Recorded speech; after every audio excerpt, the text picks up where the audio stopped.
What?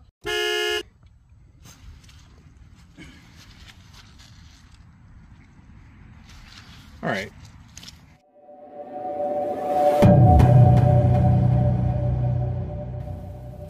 What's up, YouTube? Welcome back. We got an interesting one for you today. Everybody wants to know what happened to the Remington R1 when it spit its slide out during one of our low light tests. You might have seen that in the low light test video, or you might have seen it in the short. But basically, this slide stop, it just kind of removed itself, and when I pulled the magazine, it relieved the tension from a jam that we had, and it sent that slide straight into the mud.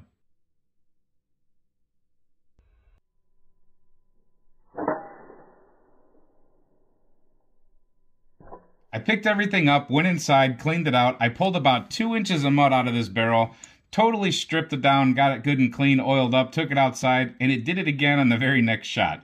So, and I don't think I tipped it over that time. I think it might have ejected itself a little bit. Hard to believe, I know, but I was trying to be careful. So I don't know exactly what's going on with this. A lot of people have suggested a lot of different things, and I just haven't had the time to take it apart and take a look at it yet. We did complete that low light test by simply loading 1 round at a time, and then of course it would fire and do fine because it doesn't have to worry about cycling anything.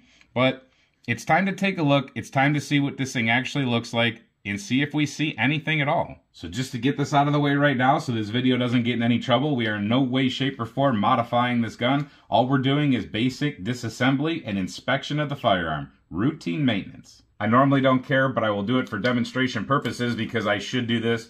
Anytime you're going to work on a firearm, you have to definitely make sure that the source of ammunition is removed, and you have to look down there visually and make sure that there is no bullet in the chamber.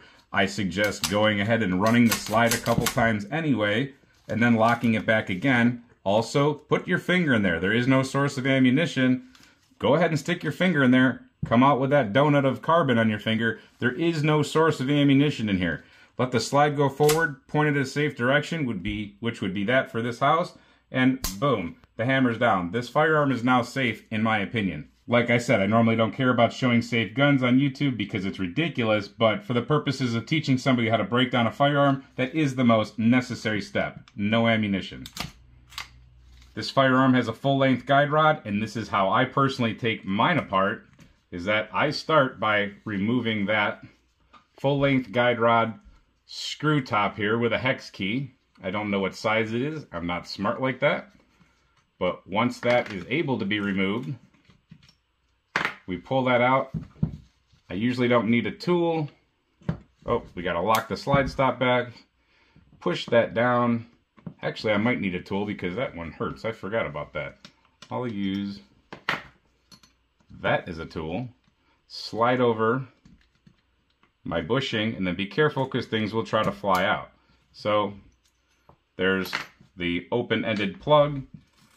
There's our spring. Slide the bushing over and wiggle it out. So there are our removed parts.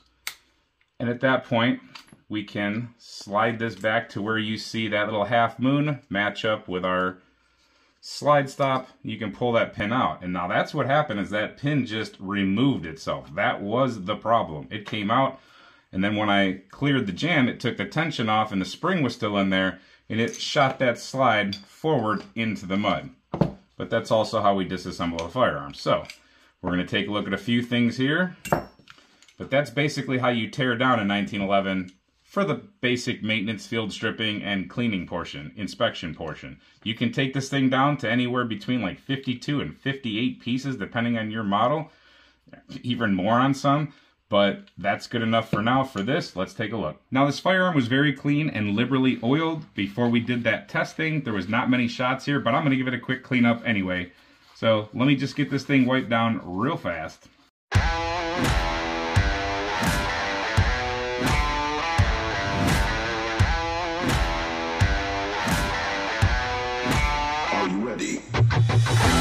Alright, you guys saw that in fast forward, but all I did was basically de-oil it, degrease it, whatever you want to call it. So I'm going to take a look at a couple things right here. And the reason I wear gloves is, check out all that stuff. You should really, the oil isn't that bad usually, but it's the carbon and stuff. You don't want those chemicals soaking into your skin.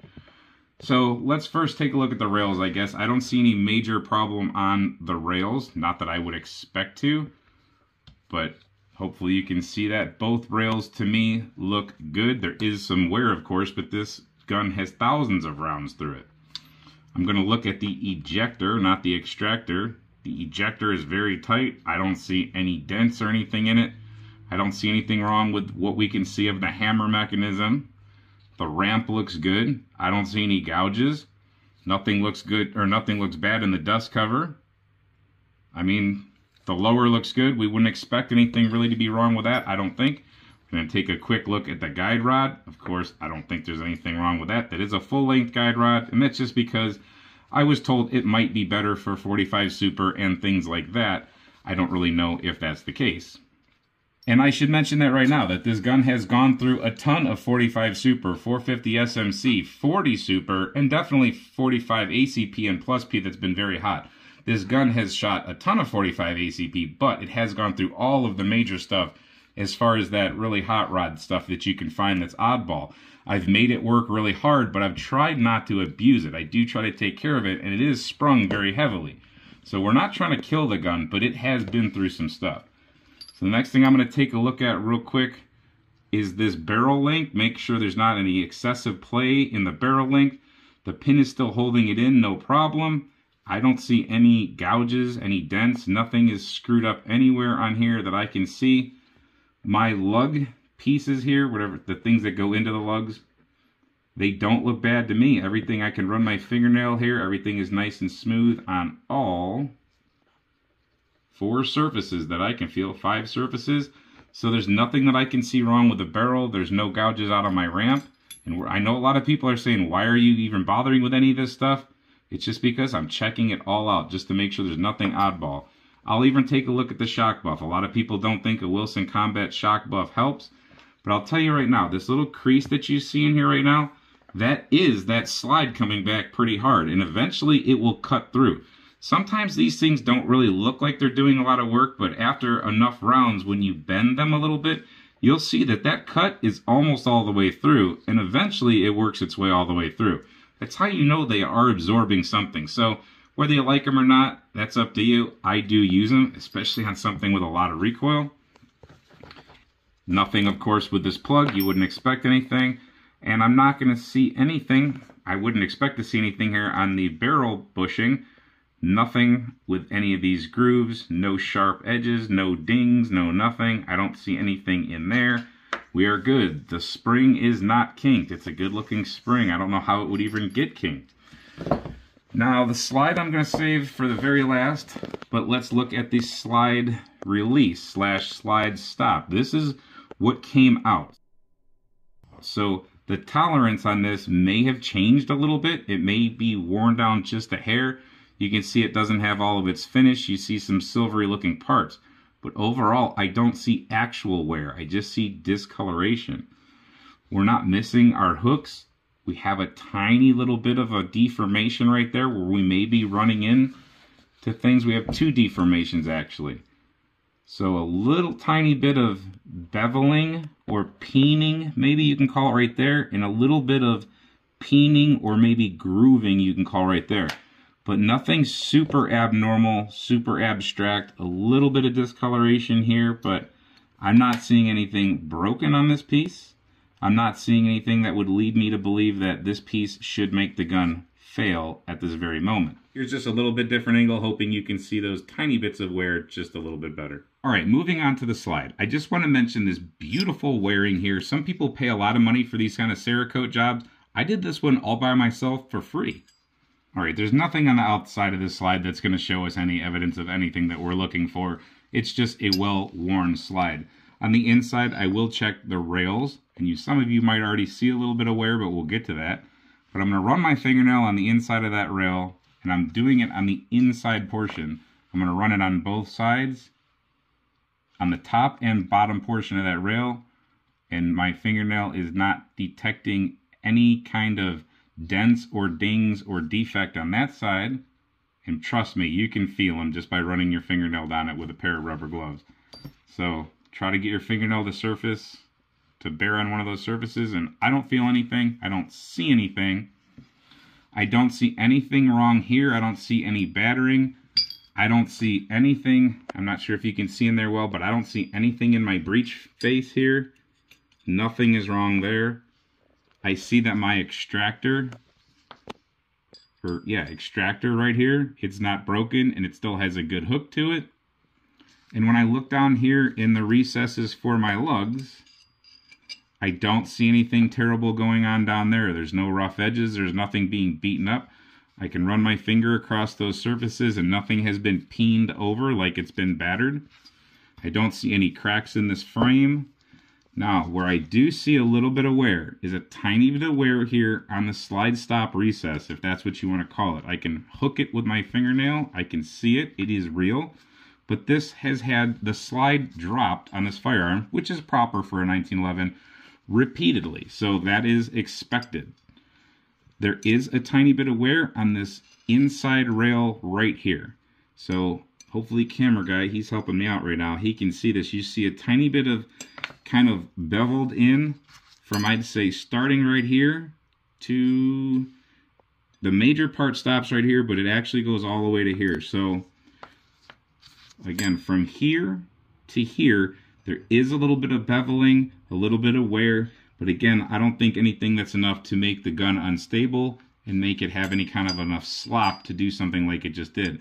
There's absolutely none of that on this side. So, upon inspection, I'm not seeing anything blaring out to me. Let me know in the comments if you see something that sticks out to you. But this gun to me looks just like it did when I cleaned it up and put it all back together. I did have it broke down to its 50-some parts not too long ago. And then we went through a few testings, ammo test series, before we actually did that low light testing. So why this thing all of a sudden came undone on me, I have no idea. But let's get this and this put back together with all these guts in between, and let's see what the fitment is like once we get it all back together. Let's see how loose this pin right here is. Now, unfortunately, due to the rules, I don't want to put this thing back together because I don't want this to be a complete takedown reassembly type of video. I don't want this to be misconstrued for anything. So I'm going to put this together off camera, but I will show you everything after it's all put together. The other unfortunate is that at the moment where I'm at the room I'm at, I only have rim oil, so that's what I have to use. But I guess I do have to show you this part as I put the gun back together, but I'm going to do this little tester before I start to get all that in there. I do have this lubricated like it would be normally lubricated, and this slide stop is not exactly fit as tight as you would think it could be. I feel ever so slight wobble in here. It's not even a millimeter. I mean, I can't call it a half a millimeter. But I think if camera guy's got the focus on there right, you're going to be able to see a little bit of play. I'm going to have to look at one of my other 1911s, another one that I know is pretty tight. I don't have my Nighthawk anymore, so I can't compare it to that. But truthfully, I mean, it's super loose, but I know a lot of them are loose. A lot of them will just fall out. I just don't know if they're that loose. Again, let me know in the comments what you think. We all will learn and figure things out together. But let me get this whole thing back together now. All right, she's back together. Feels normal, very tight. Function check. With what you function check in 1911, make sure everything went back properly. You throw the safety on, pull the trigger. Nothing should happen when you're not touching that back strap and the safety's on. The next thing would be pull that safety down, pull the trigger. Nothing happens. Then engage the backstrap safety, making sure there's no round in that chamber, of course, which there shouldn't be. Engage that backstrap safety and pull that trigger. That's how I safety check them. There's one more step a lot of people do, but I don't suggest doing it. And that's just because I was taught not to do it. So I'm not even going to share it. Now, being ready to handle 45 Super and everything, she does have a very heavyweight mainspring. She has a flat bottom firing pin stop and a very heavy recoil spring, amongst a couple other things. But, so heavily weighted, I mean, the thing functions properly. It feels like it did before. Let's go ahead and turn it on the side a few times and see if this slide stop falls out or if that detent wiggles at all, even with a little pressure. I'm gonna see right there, I can lock it up a little bit. Now that happens on my Delta every now and then, but I don't think my trigger was, I don't think my trigger finger was anywhere near that because I was too busy pulling the trigger. Now, can you just go ahead and, I'm not gonna let it slam, but can you just put that back in there and drop it? Yes, but it's not doing it on its own. However, keep in mind that if this gun were to jam, and this is where I get to where I think my theory is of what might have happened, this is all just a theory, I think we were just having the perfect jam. So the magazine was not letting some of the rounds come up, they were nosediving. We were also having big time nose up problems, and they just weren't doing proper. No matter what, they weren't feeding properly. And I think we had a perfect storm of a jam, And what happens is it opened up this gun to the proper point where everything was lined up, and it was very easy, probably under some recoil, for that pin to work its way and push its way out just a little bit. Maybe it was something was all lined up in there just perfect. You saw in that video when I had it tipped on its side, that pin just fell out. Is that ideal? No. If you guys have other ideas of what might have happened, or if this has ever happened to you, let me know. People have mentioned I should replace this with, let's say, a Wilson Combat hardened part, and that's totally an idea. I mean, I'm willing to do anything to make sure that that doesn't happen again. I think I also have to address maybe my magazine springs for running the 45 Super, because now I've noticed a problem in multiple magazines where I never used to. Let me know what you guys think about that increased wear in my slide or on my slide. I don't think it's a whole lot to worry about, but let me know. And in general, what do you think about this? I mean, am I beating this gun up, or is this just part of the game? Is this just one of those things that happens every now and then? Like I said, thousands and thousands of rounds. Obviously, she shows it. I've carried this gun. I've taken it all kinds of classes. I've shot it for fun. Great shooter. I would never get rid of it. 3-dot white sights, and this thing kicks butt every time. I mean, this thing outshot my Nighthawk. So I don't want to ruin it. I don't want to get rid of it, but I'd like to know what happened. So there you go. Instead of getting really detailed in comments and saying I don't know over and over again, for those of you that care, there it is. Here's the video on what it is. You guys can take a look for yourselves. Give me suggestions. Again, I don't know what's going on, but I'm not a 1911 Smith. I'm just a guy who likes guns, and I like to break them by accident somehow, obviously. If you like this kind of content, please hit subscribe. And if you like this video, give it a thumbs up and share it with somebody else who might like it. Thank you for watching this video, and until we see you at the next one, stay safe, have fun, and keep shooting.